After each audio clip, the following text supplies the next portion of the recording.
एक बार फिर शिद्दत से विश्व स्वास्थ्य संगठन के ढांचे में बदलाव की ज़रूरत महसूस की जाने लगी है।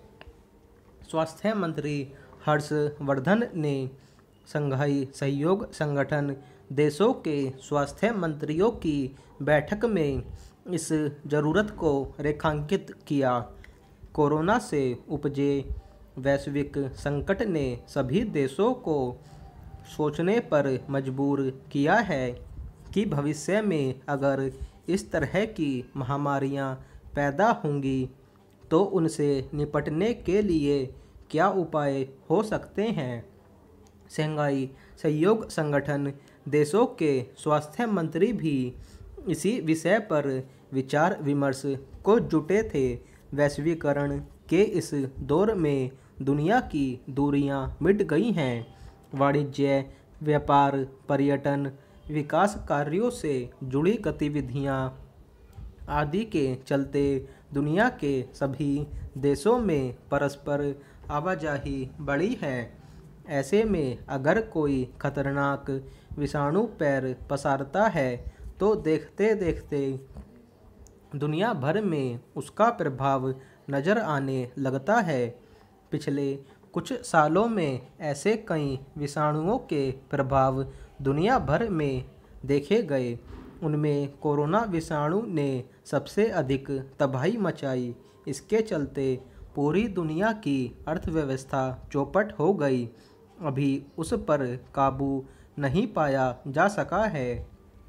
उसके बदलते स्वरूप दुनिया के सामने चुनौती बने हुए हैं। इससे निपटने में विश्व स्वास्थ्य संगठन की अहम भूमिका हो सकती है, मगर उसकी नीतियां सभी देशों के लिए समान न होने के कारण उसकी भूमिका प्रभावी नहीं हो पाती। इसलिए उसके वर्तमान ढांचे को बदलने की ज़रूरत रेखांकित की जा रही है।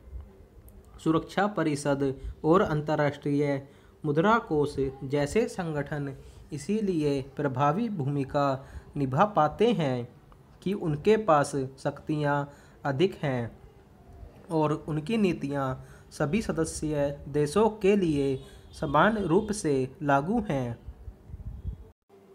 विश्व स्वास्थ्य संगठन को भी इन संस्थाओं की तरह शक्तिशाली बनाने की मांग की जाती रही है। कोरोना महामारी के बाद इस संगठन की विश्वसनीयता पर भी सवाल उठे। दरअसल कोरोना विषाणु के चीन की वुहान प्रयोगशाला से फैलने का तथ्य उजागर है, मगर चीन और विश्व स्वास्थ्य संगठन पर आरोप है कि उन्होंने दुनिया के देशों को इस विषाणु की प्रकृति और उससे पैदा होने वाले खतरों के बारे में समय रहते आगाह नहीं कराया। स्वास्थ्य संगठन को चाहिए था कि वह फौरन एहतियाती कदम उठाता और दुनिया भर में इससे बचाव संबंधी अभियान छेड़ने की हिदायत देता, मगर वह काफ़ी समय तक चुप्पी साधे रहा। इसलिए उस पर शक जाहिर किया जाने लगा कि वह चीन का साथ दे रहा था। इस पर अमेरिका के तत्कालीन राष्ट्रपति डोनाल्ड ट्रंप ने तो सख्त कदम भी उठाए थे। अमेरिका की तरफ से मिलने वाले उसके कोष बंद कर दिए थे।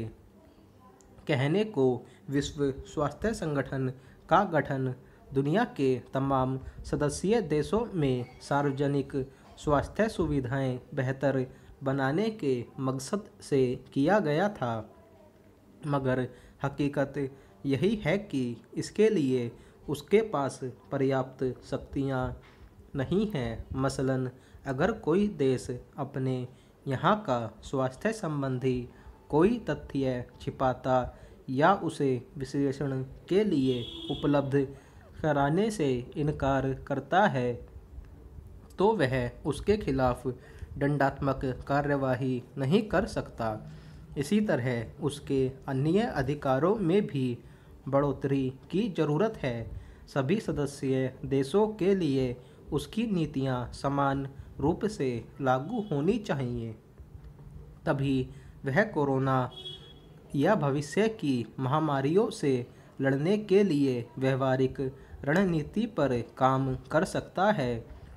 आज भी दुनिया की बड़ी आबादी सार्वजनिक स्वास्थ्य सेवाओं पर निर्भर है और महामारी के समय सबसे अधिक मार उसी पर पड़ती है।